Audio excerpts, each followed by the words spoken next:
वर्तमान और पूर्व मुखिया महोदया, शिक्षक नेता जुझारू साथी सुनील जी, क्रांतिकारी साथी संदीप जी, उजामान पत्रकार साथी दीपक भाई, संतोष राम जी, आनंद भाई, अजय राम जी, डॉक्टर विश्वनाथ जी, अरुण भाई, मशहूर गायक और आज के कार्यक्रम की शोभा बढ़ा रहे रवि किशन जी, उनके तमाम म्यूजिशियन साथीगण, हमारी सम्मानित आदरणीय माताएं बहनों, नन्हे नन्हे बच्चों, आप सबका अभिनंदन और कार्यक्रम में आमंत्रण के लिए बहुत बहुत धन्यवाद। ममता, करुणा और समता जिनका रहा आधार, हमारी उजड़ी जिंदगी में बाबा साहेब ने ही लाई बहार। इस बात से, इन पंक्तियों से मैं आज के इस कार्यक्रम की शुरुआत करना चाहता हूं।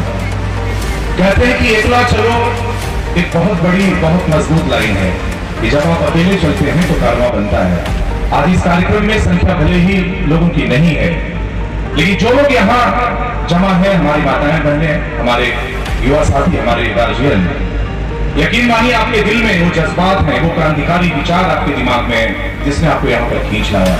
अब यकीनन जब आप ये विचार को लेकर, बाबा साहब के आदर्शों को लेकर अपने गांव में, अपने टोले में जाएंगे तो यकीनन एक नई बदलाव लोगों के विचार में, लोगों के दिलों में दस्तक जरूर देगी, ये मैं जानता हूँ।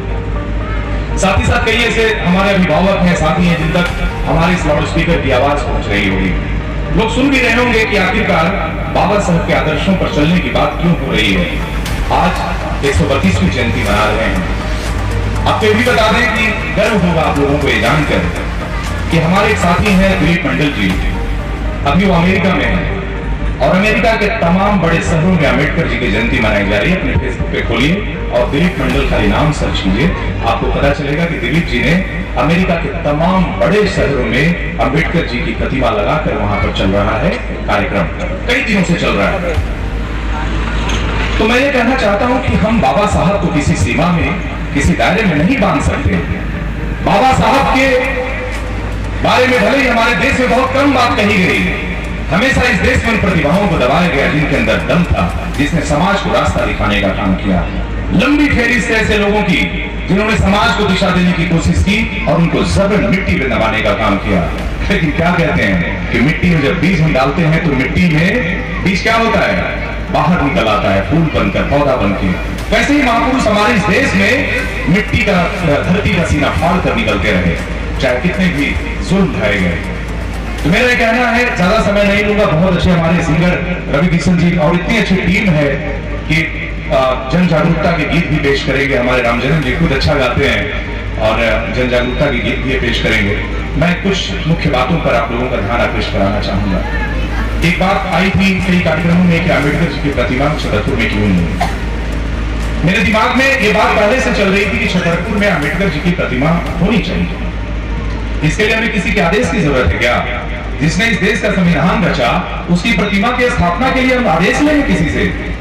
मैं तो कहता हूं किसी 14 अप्रैल को उनकी प्रतिमा का स्थापना ब्लॉक परिसर में कर देना चाहिए था। हमें किसी की परमिशन की जरूरत नहीं है। क्या रोक देता? क्या कोई बताइए इसमें दम है कि बाबा साहब की प्रतिमा की स्थापना करने से रोके?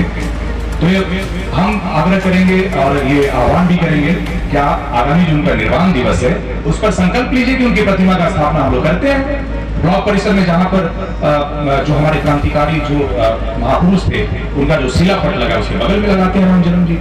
करिए प्लानिंग, क्यों, कौन रोक देगा? उसके लिए हमें किसी की परमिशन की जरूरत नहीं है। दूसरी बात, पिछली बार ठाकुरबाड़ी के प्रांगण में हमने बाबा साहब का जयंती मनाया था। शहर में पहली बार इतना भव्य जयंती मेन शहर में भी मंदिर में पहली बार मना था। क्योंकि आपको यह भी जान के खुशी होगी कि उस दिन मेरा भी जन्मदिन है 14 तारीख को। तो 14 तारीख को जन्मदिन में बाबा साहब के साथ सेलिब्रेट करता हूँ। अपने ऑफिस में भी बाबा साहब का मैंने जन्मदिन मनाया, बच्चों ने कहा, युवा साथियों ने बहुत अच्छे से मनाया हम लोगों ने। तो ये दिखावा नहीं होना चाहिए कि आपकी कथनी और करनी में फर्क नहीं होना चाहिए। क्या बाबा साहब का बड़ा बड़ा नाम ले, बाबा साहब का झोला पहन ले, समुदाय को बदलने की बात करें और बात में आपको कर जाए। जिस जनता ने, जिस वोटर ने आपको वोट देकर मुखिया बनाया, जनप्रतिनिधि बनाया, विधायक बनाया, सांसद बनाया, आप उनको भूल जाए। तो बाबा साहब की जो नसीहत है कि शिक्षित बनो, संगठित बनो, संघर्ष करो, ये 3 मूल मंत्र तो आपको जरूर याद रखना चाहिए, सिर्फ बातों में नहीं, अपने कार्यों में। अब जिस दिन हम लोग इस चीज को अपने जीवन में उतारेंगे, यकीन मानिए जिस समुदाय ने शिक्षा को स्थान दिया, शिक्षा को प्रबलता से स्वीकार किया, वो समुदाय आज इस देश पे राज कर रहा है। जो पढ़ेगा वही राज करेगा।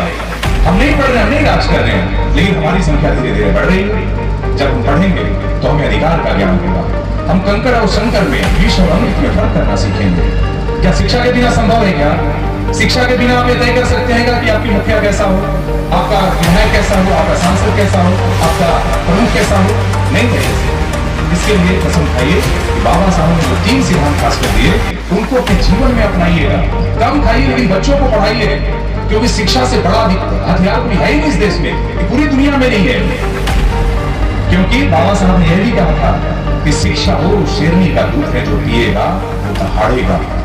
और आपके बीच में वैसे लोग हैं, देखिए आप उठा के, जो शिक्षित हैं वो दहाड़ते हैं, जो शिक्षित हैं आपके हक की बात करते हैं, चाहे ब्लॉक हो, विधायक हो, सांसद हो, जिला में कहीं भी। तो शिक्षित बनिए। शिक्षा से बड़ी ताकत इस देश में कोई नहीं है। आपके समुदाय को, आपके प्रखंड को, आपके जिले को, आपके राज्य को बदलने का मादा रखता है। आपके परिवार की तकदीर को बदलने का मादा रखता है। आपके बच्चों के स्वर्णिम भविष्य को बदलने का मादा रखता है। ये मैं कहना चाहता हूँ आपसे, क्योंकि मैं ऐसे कार्यक्रमों पर कोशिश करता हूँ। क्योंकि मैं भी बहुत गरीब घर से निकला हूँ, मैंने भी बहुत संघर्ष किया। आज जिसमें फील्ड में हूँ, मैं एक्रेडिटेड जर्नलिस्ट हूँ।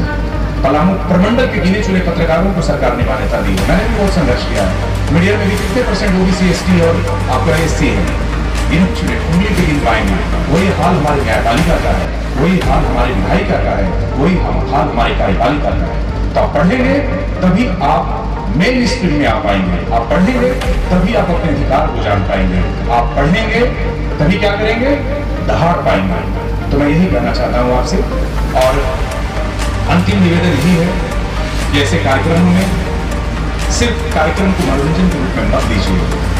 एक व्यक्ति चाहे तो अपने परिवार को शिक्षित बना सकता है। आप संकल्प लीजिए कि आप कम खाकर भी अपने बच्चों को पढ़ाएंगे, अपने पूरे परिवार को शिक्षित बनाएंगे। और यकीन मानिए, आपका रोपा हुआ वो बीज कल वृक्ष बनेगा और आपको क्या देगा? फल भी देगा और छाया भी देगा। तो बहुत बहुत धन्यवाद आमंत्रण के लिए रामजन जी, टीम को, के तमाम साथियों को। ऐसे ही आगे बढ़ते रहिए। बदलाव इंतजार कर रहा है, एक बड़ा बदलाव इंतजार कर रहा है, क्योंकि सूर्य को चमकने से कोई नहीं रोक सकता। ये बहुत बड़ा सत्य है। बहुत बहुत धन्यवाद। जोहार, जय हिंद।